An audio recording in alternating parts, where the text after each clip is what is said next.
Welcome to another Insider Special Report. I'm Jarret Johnson. I'm joined by the mighty Joe Yeager. Mighty Joe, man, another hoop scoop here. It was a bonus hoop scoop to talk about two kind of personnel moves, so to speak. One, the debut of Khavon Moore. For those of you who don't know, former four-star signee, the 2018 class, at the time was the highest rated recruit to ever sign with the Red Raiders, at least in the modern recruiting era. He broke his leg as a senior in high school in Georgia, Macon, Georgia. Been coming all the way back, rehabbing all the way back, and finally made his debut Wednesday night against Iowa State.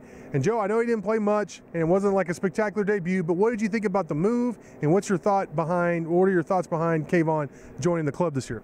Yeah, you know, I think it's just calculated to help Tech on down the road more than immediately, and you're just trying to get Beard is trying to get him acclimated a little bit, Sure. get him used, get the nerves out of his system, and you know, right now, like I said, probably not going to help you out a whole lot, but come maybe postseason play, the very tail end of conference play, at that point he can be getting comfortable to what he's seeing at this level.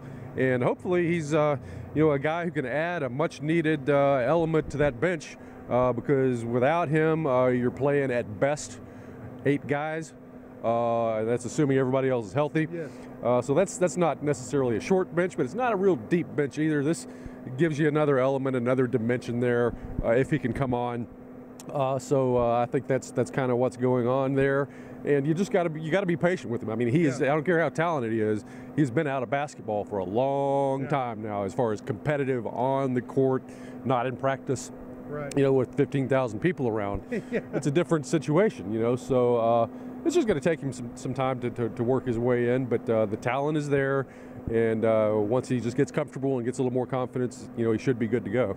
Yeah, I think what Moore brings to the table too is obviously size, 6'8", versatility. He's more of a face-up kind of guy, which most big guys are at this point. But he could be a facilitator. That's the hope. You know, once he gets, like you said, his legs underneath him, you know, and he has been practicing at least for a lot of the season. I know you've reported on it a lot.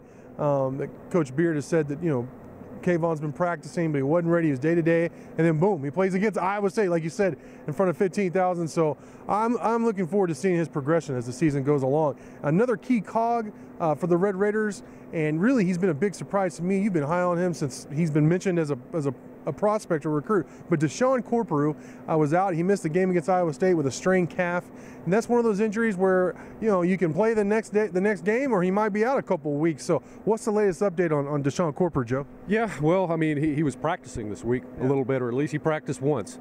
So, I mean, by the fact that he practiced but he didn't play, what that tells me is probably what was going on is he just wasn't feeling quite right, you know, and if it's one of those deals where you certainly don't want to aggravate it, where you do have a long-term situation where he's not back till God knows when. So I think this is probably a precautionary thing, and probably an opportunity to work Khavon in, you know, as kind of the way that Beard saw that. Yeah, my suspicion is he was going through shoot-around too, by the way. Yeah, that's good. Those are good signs. Right. You know, yeah, he was not crippled. Right. So went into wheelchairs. Yeah, no wheelchairs, nothing like that.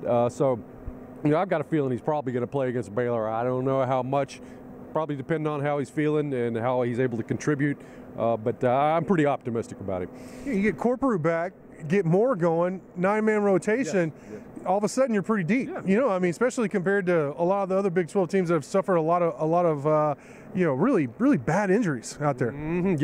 Yeah, no doubt about it. I mean, you know, coaches are really different and have a different philosophy when it comes to their rotation. Some guys, and I was talking to Prohm about this last night, I asked him a question. I said, listen, you got an extremely deep team, yet you only played 7 last night.